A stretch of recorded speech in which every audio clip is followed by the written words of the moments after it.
नमस्कार. माझा महाराष्ट्र लाईव्हच्या विशेष बातमीपत्रामध्ये आपलं स्वागत आहे. बेगम यांची कशा पद्धतीने मानसिक त्रास देऊन खून करण्यात आलेला आहे सासराकडून आणि 6 आरोपी अटक आहेत. 6 आरोपीला 5 दिवसाची पोलीस कोठडी सुनावण्यात आलेली आहे. इथं आपण आलेलं आहे. आपल्यासोबत वंचित बहुजन आघाडीचे महाराष्ट्राचे प्रवक्ता फारुख अहमद सर आहेत. वतन कमिटीचे सचिव आहेत आपल्यासोबत रईसभाई. हे सर्व आज इथं संतवन करण्यासाठी सभा बेगम यांच्या घरी आलेले आहे. आपण पाहिलेले आहे की अशा पद्धतीने देगलूर नाक्यामध्ये मोठ्या प्रमाणात असे घात होत आहे. मुलींना त्रास दिले जातात, त्यांची शारीरिक छेड करून त्यांना त्रास देऊन त्यांना जीव मारण्यात येतात अशीपर्यंत इथं गेलेले आहे. परंतु अनेक धर्मगुरू आहेत ते बयान करतात, त्यांचं कोणी ऐकत नाही. राजकीय पुढाकारी आहे, फक्त ते मॅनेज करण्यामध्ये मगन असतात, ते तडजोडीमध्ये मगन असतात, असं अनेक वेळ पाहिलेला आहे. परंतु आज हा सभा बेगमचा प्रकरण जे आहे हे मीडियामध्ये गेलेलं आहे. पोलिसांनी एक चांगली कामगिरी केलेली आहे. 6 आरोपीला अटक करून त्याला 5 दिवसाची पोलीस कोठडी मागणी केलेली आहे. आज आपल्यासोबत काही राजकीय पुढाकारी इथे आलेले आहेत. ते सुद्धा सभासाठी वकील लावणार आहे. शासकीय आणि फास्ट ट्रॅक कोर्टमध्ये खटला चढून ह्याचा निकाल लवकरात लवकर लावा अशी ह्या लोकांची मागणी आहे. नांदेडहून मी शेख आहे, माझा महाराष्ट्र. क्या बोलना चाहिए था? देखो, मेरे को यहाँ पर मैयत हुई, बच्ची को जब लाए तो मेरे को मैयत नहलाने को गुस्ल देने को बुलाए. मेरा काम है गुस्ल देना. मैं औरतों को, लेडीज़ को, जितने औरतों को मैं गुस्ल देती हूँ. आज 40 साल से मैं गुस्ल दे रही हूँ. 40 साल से मैंने आज तक ऐसी मैयत नहीं देखी, आधी जली हुई और आधी कटी हुई. जब मैंने ऊपर का हाल देखी तो बच्ची के नाखूना नहीं थे, बच्ची के उंगलियां नहीं थे. जब ज़बान पे कुल्ली करना चाहे तो ज़बान नहीं थी, मुंह में से खून जा रहा था उसके. फिर सलाखा चुभाए हुए, कत्ते से मारे हुआ, पूरा ऐसा डन के हड्डियाँ दिख रहे थे. फिर जब नीचे का हाल देखी मैंने, पन्नी निकालते प्लास्टिक तो पूरा गोश्त उसको चिटक गया. और फिर पलटा के मैंने देखी तो वो भी गोश्त पूरा चिटके हुआ, सिर्फ हड्डियाँ, मक्खन हड्डी तक दिख रही थी बच्ची की. अंदाज़ा लगाओ कि किस तरीके से जलाए वो लोगों ने. ये नाइंसाफ़ी करे उन्होंने बच्ची के साथ. ऐसा नहीं पसंद नहीं तो छोड़ देना था. इतनी भयानक मौत देती बच्ची को. हाँ, मैं इंसाफ के वास्ते आवाज़ कर रही हूँ कि देखो वो बच्ची को इंसाफ मिलना चाहिए. तो और उनको है नहीं क्या, सजाए मौत दे उनको. एक करेंगे सब बचेंगे. गरीब के बेटियाँ की हिफाजत होंगी और न्याय करना तुम्हारे लोगों के हाथ में. अभी तक जो भी आपने गुस्ल दिए जी, ऐसे जख्म देखे थे? मैंने जिंदगी में पहली बार ये जख्मा देखी हूँ. अल्लाह बेहतर जानता, अल्लाह गवाह है कि कत्ते से फसले ऐसा मुड़ पाई. मैंने पलटाई पीठ धोने के वास्ते, हड्डियाँ टूटे हुए, कड़कड़ कड़कड़ आवाज़ आ रहा. इधर पलटाई तो हड्डियाँ कड़कड़ कड़कड़ आवाज़ आ रहा. यहाँ पूरा गड़ा होगा था, हाथ डाल के देखी मैंने, पूरा गड़ा. तो ऐसी मौत दी उन्होंने. देखो, जो भी जवान लड़कियां हैं, बच्चा है, वो बच्चा बूढ़े की सभा को जितना भी हमने देखे कैसा कैसा मारे, तो सब जवान लड़कियां मुकर जा रहे, शादी नहीं करते बूढ़े. हम गरीब घर के बेटियाँ ही कल के को अम्मा को ऐसी टॉर्चर करके मार देंगे. मम्मी, हमारे पापा हमारे संग शादी मत करो किसी के साथ. हमारे पास पैसा नहीं ना तुम्हारे पास, हम गरीब घर के बेटा है, बर्तन धो के खाएंगे मगर शादी नहीं करेंगे. हमारे लड़कियां बूढ़े जो भी बेटियां हैं जिसके भी, वो मोबाइल पे भी देख लिए. और जो मैयत पाए थे बच्चा देख के पूरे उनके दिल में दहशत बढ़ गई. अब इसका क्या इंतज़ाम करते, आपका काम है. हाँ, सब यानी हिंदू रहो या मुसलमान रहो, सबकी एक ही बेटी है. हिंदू समाज की हो या मुसलमान समाज की हो, सबकी एक ही बेटी है. बेटी के बाद से कुछ ना कुछ करो. कई ऐसे वारदात हुए हैं. जो एक नयाबादी में भी लड़के को फांसी देकर मारा गया था, और बसमत का भी एक वाक़या जैसे पलंग पे लटका के जैसे रस्सी इससे पहले मार दिया गया था, खुद फांसी ले ली बोल दिया था. इसमें असल बात यह है कि हम वतन कमेटी में अल्हम्दुलिल्लाह हज़ारों मैटर आते हैं और हम उसको इस्लामी तरीक़े से हल करने की कोशिश करते हैं. लेकिन ये लालची किस्म के जो लोग हैं, असल में ये लोग इस तरीक़े का, इनको लालच, पैसे के लालच में ये वो बच्चों को जैसे इतने ये सामान नहीं दिए, वो सामान नहीं दिए, वॉशिंग मशीन नहीं दिए, फ्रिज नहीं दिए, ये भी मामला इस टाइप का ही था. तो इसमें जो नज़दीकी जो रिश्तेदार है लड़के, मेरा ऐसा मानना है कि बच्ची के लड़की के रिश्तेदार जो अफराद ख़ानदान और पड़ोसी लोग हैं, इनको ये मालूम रहता कि ऐसे ऐसे इंसिडेंट हो रहे, तो अपने को क्या करने का है, पड़ोसी का मामला है या रिश्तेदार का मामला है। तो इसमें अभी दौर आ गया है कि अभी ये वक्त आ गया है कि हर आदमी को जो सो इसमें इन्वॉल्व होना चाहिए। पूरे अफराद ख़ानदान की जिम्मेदारी है वो, अगर कोई बच्ची के साथ जुल्म हो रहा है तो वो पूरे अफराद ख़ानदान और पड़ोसी और महिला के ज़िम्मेदारों का मामला है कि वो बच्ची की क्या प्रॉब्लम है, क्या है। ये अभी ऐसा मामला मालूम, अभी का जो मामला ऐसा हो रहा है कि जिसके घर में जो आफत है सिर्फ वही परेशान है, रिश्तेदार भी मज़े में है, हर चीज़ मज़े में, कोई एक फॉर्मेलिटीज़ टाइप काम हो रहा है। तो मेरा ये बोलने का मतलब है कि जैसे कि वतन माइनॉरिटी वेलफेयर सोसाइटी में हफ्ता इतवार को काम चलता है, लेकिन हम माफ़ी के साथ आपसे ये करें कि हम उसमें नहीं पुर सक रहे।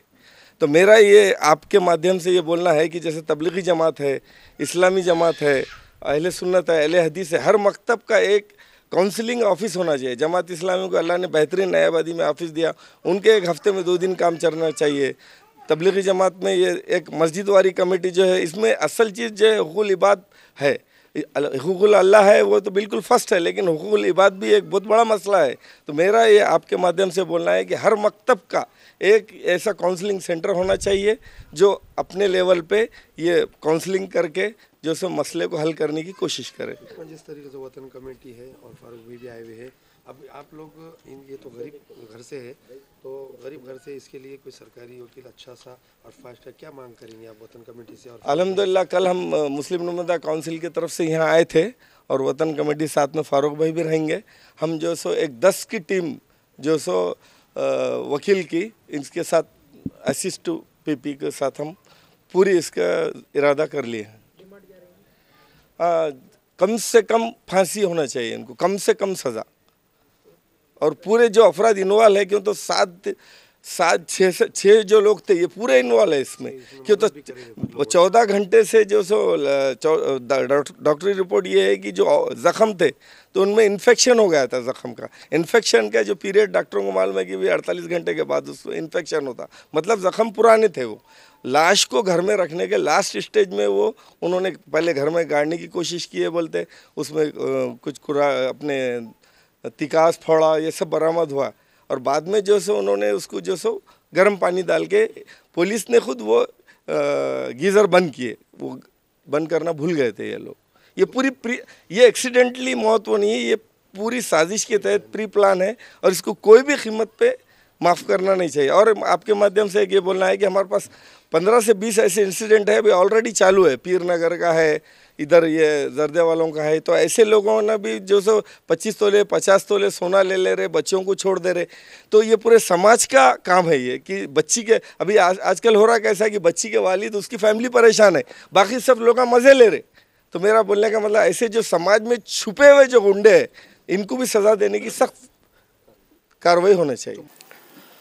मिल्लत नगर में जो वाक़या हुआ है, इस्लामपुरे के हद में एक मासूम बच्ची के साथ में वहशी तरीके से, वहशियाना तरीके से जो एक बर्बरता के साथ में जो घटना घटी है, यह सिर्फ इस्लामिक या दीनी नुक्ते नज़र से ही नहीं, तो तमाम इंसानियत को शर्मसार करने वाली और ख़ास तौर से इस्लामिया मिल्लत की आंखें झुकाने वाली, सर झुकाने वाली घटना है।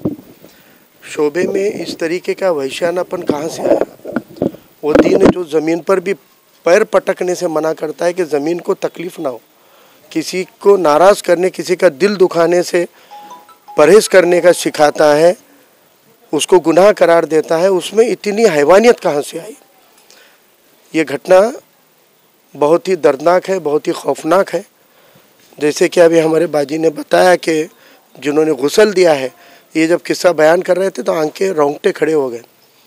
अल्लाह ऐसी वहशीपन से तमाम बच्चियों की हिफाजत करे, चाहे वो किसी भी मज़हब के रहे। और ऐसे लोग जिन्होंने ये वारदात को अंजाम दिया है, यह मुसलमान तो छोड़ो इंसान कहलाने के काम के नहीं है। इनके साथ में कानून ने सख्त रवैया इख्तियार करना चाहिए। हम पुलिस प्रशासन को मिलकर भी गुजारिश करेंगे और अपील करते हैं आपके ज़रिए कि इसमें जो जो भी दोषी हैं उनकी कड़क जांच होनी चाहिए और इन लोगों के ऊपर स्पेशल जांच होनी चाहिए कि इनकी जहनीत को जांचने की ज़रूरत है कि इनमें इतना वहशीपन क्यों आया। एक मासूम बच्ची थी, वो कोई मर्द नहीं था, कोई पहलवान नहीं था जिसके ऊपर इतने बुरी तरीके से कई लोगों ने मिलकर, जैसे बताया जा रहा है कि 5 से 6 लोगों ने मिलकर अगर ये बर्बरता के साथ में वो ये किया है, तो आखिर उनकी जहनीत को तपासने की ज़रूरत है और इनकी जैसी बिगड़ी हुई मानसिकता के और कौन कौन लोग हैं इसकी भी शिनाख्त होना ज़रूरी है। अगर ऐसे वाक़े के अंदर जल्द सज़ा नहीं मिलेगी, हम कहते हैं कि स्पेशल कोर्ट होना चाहिए। 1 महीने के अंदर जांच को मुकम्मल करके हम एसपी साहब को विनती करेंगे कि 1 महीने में जांच मुकम्मल करके चार्जशीट दाखिल की जाए और फास्ट ट्रैक नहीं, स्पेशल कोर्ट बनाकर डेली सुनवाई करके इनको कड़ी से कड़ी सज़ा जो भी कानून में है। हम आमतौर पे फांसी की सज़ा का विरोध करते हैं, लेकिन हमको लगता है कि ऐसे वहशी लोगों के लिए फांसी की सज़ा भी कम है और ज़्यादा से ज़्यादा कड़क सज़ा इन लोगों को होनी चाहिए। हम पूरी तरह से हमारी समाजी ज़िंदगी की जो भी हमारे साथी है, जो भी हमारे साथ में रहने वाले लोग हैं, इनकी तरफ से हम ये बच्ची के फैमिली को हिम्मत देते हैं, इनको कहते हैं कि आप सब्र से काम लीजिए। अल्लाह आखिरत में तो हिसाब करेगा ही करेगा, इंशाल्लाह दुनिया में भी हम आपको अकेला नहीं छोड़ेंगे, दुनिया में भी आपके साथ इंसाफ हो, उसके लिए हम उन फैमिली के साथ में इंशाल्लाह ताकत के साथ खड़े। सर, जिस तरीके से वाक़े पेश आए, ऐसे कई वाक़े हुए हुए जो कुछ एजेंट रहते, कुछ लीडरान रहते जो तस्वीर करते, मगर उस टाइम में एक सिग्नल रहता कि ये बच्ची को जो जुल्म हो रहा, उसके बाद बच्ची के घर वाले भी होते हैं। और एक नया फैशन निकला है कि उलमा इकराम कहते हैं कि हुंडा लेना जायज़ लेना कानूनी जुर्म है, नहीं लेना ऐसा शरीयत में है। मगर उसके बाद एक नया फैशन शुरू होगा, अमन्ना सदकना बोल के, जो फ्रीज गाड़ियाँ ये सब आइटे, ये एक फैशन हुआ। तो कहाँ जा रहा है इस्लाम? और ये सबसे ज़्यादा मुसलमानों में ये हाल है। ये एक मैटर सामने आगा बोल के जिस तरीके से ये मालूम हुआ, ऐसे कहीं होते और कई लीडर उसको फैसले भी करते हैं। तो उस टाइम में जब कुछ क्यों नहीं चलते, और उसके बाद जो दलाली जो करते एजेंट, इनका भी काम फ़र्ज़ बनता है कि देख दिखा के दे। हमको लगता है कि जितने भी फैमिली डिस्प्यूट के लिए दरबार भरते हैं, चाहे वो किसी पॉलिटिशियन के घर में होते होंगे या कहीं पे भी होते होंगे, उसको दीनी नुक्ते नज़र से पहले तो हल करने की कोशिश की जानी चाहिए, उलेमाओं को साथ में रखकर। जैसे मुझे लगता है वतन माइनॉरिटीज़ में ऐसी कोशिशें होती है, उलेमा इकराम को बिठाकर वहाँ पर बात सुनी जाती है।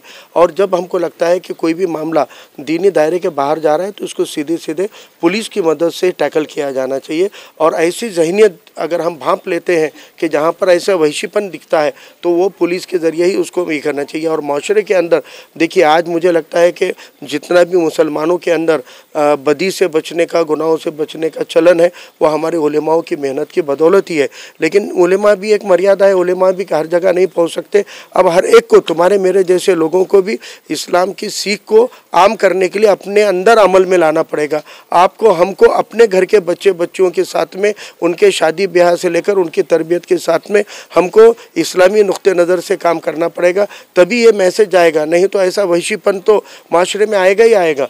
इसलिए हमको इस वहशीपन से बचने के लिए और ऐसे जो बदउनवानियाँ समाज में और माशरे में फैली हुई है, इनसे दूर करने के लिए आपको और हमको मिलकर भी काम करने की ज़रूरत है। हमारे अपने खुद के किरदार को हुस्न अखलाक के साथ और दीनी नुक्ते नज़र से बनाने की और अमल लाने की मुझे लगता है कि बेहद ज़रूरी है। दलालों के बारे में क्या बोलेंगे? एजेंटगिरी, पुलिस स्टेशन बाद में क्या और इसके बाद आखिरी में जब इस मामले में भी करने की कोशिश करे। देखिए, मैं इस बारे में बहुत साफ तौर पे मेरी सोच है कि गुनहगार होता है, चाहे वो मेरा खून का रिश्तेदार क्यों ना हो।